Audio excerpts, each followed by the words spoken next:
Money's Work Entertainment, MW. Well, now to a Fox 5 exclusive. Vybz Kartel and the jailhouse interview you won't see anywhere else. That's right. The singer speaking out for the first time since being arrested 10 years ago, and the only one he's talking to is our Lisa Evers. International dancehall superstar Vybz Kartel has been behind bars for nearly a decade for a murder he claims he did not commit, locked away deep inside a Jamaican prison. I've been trying to interview him for several years, but it seemed impossible. Then one night I got a surprising call. Adidja Palmer, better known as Vybz Kartel, was on the line, wanting to set the record straight.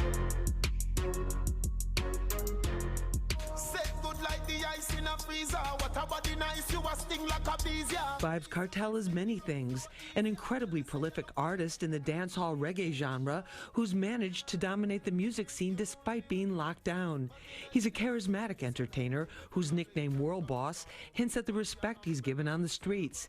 He's a champion of the poor and a convicted murderer whose claim from day one he was framed. His talent, drive, intelligence, and wicked wit have never been in question.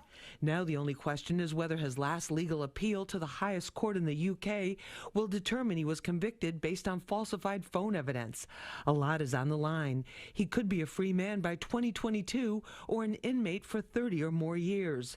It's enough to send anyone into depression, but not Vybz Kartel. I hope you're hearing me. Yes. Yes. As you look around the cell that you're in right now, can you describe for us what that looks like? It's dark. It's hot.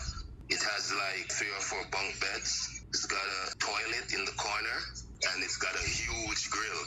Lots of metal. It's like a dungeon, but it's, instead of being in the cellar, it's in the attic. I'm actually in the roof. You say you're in a better place mentally than physically. A lot of people would find that hard to believe. Yeah, because I was sick for a few years, so definitely I'm recovering physically, but mentally I've always been in a good place because I know I'm innocent and I know I'm coming out. Do you really believe that?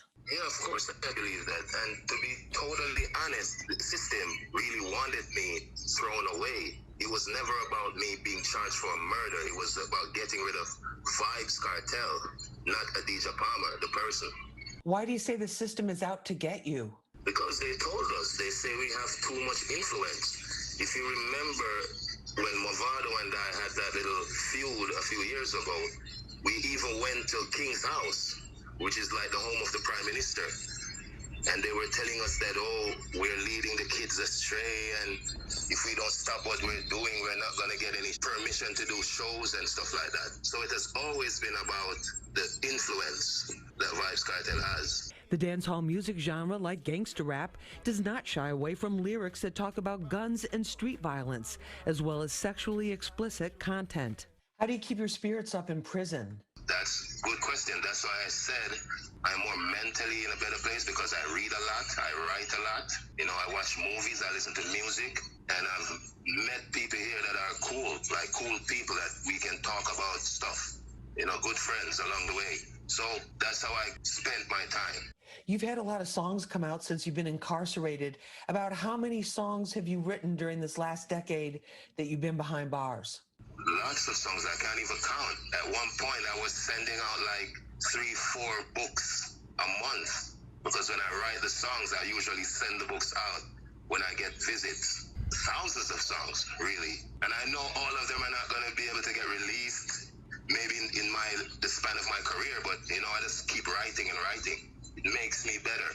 Are you concerned that the conditions there are going to impact your health? I'm basically just thinking about going home now because everything is drawing to a close, so I'm not really worried about my health as much. I'm doing much better, you know, so it's all good. Kartel's attorney, Isaac Buchanan, filed a fresh evidence appeal based on the findings of a British digital expert who found that his cell phone had been tampered with prior to his trial. It's expected to go before the Privy Council, second only to Queen Elizabeth in authority. Yes, God save the Queen, because she's the only one that can save me now.